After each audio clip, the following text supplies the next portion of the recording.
أهلا بكم متابعينا الكرام في أخبار اليوم، وهذا أبرز عناوينها: فضيحة جنسية مدوية لولد فشوش، وهذه هي التفاصيل.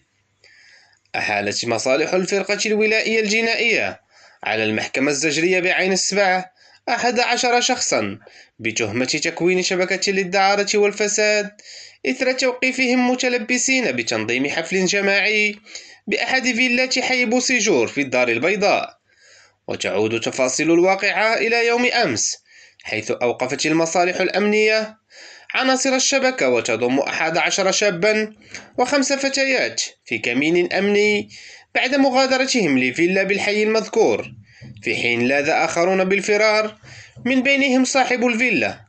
وجاءت عملية التوقيف بناء على عدة شكايات متتالية من طرف بعض الساكنة المجاورة، حيث تفيد بتنظيم حفلات ساخبة وتحويل الفيلا بالحي المذكور إلى وكر للدعارة وتنظيم ليال حمراء يرتادها شباب وفتيات من عائلات ميسورة لاستهلاك المخدرات والخمور.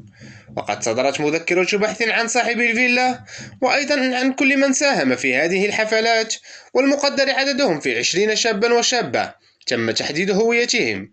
شكرا على حسن المتابعة، وإلى اللقاء.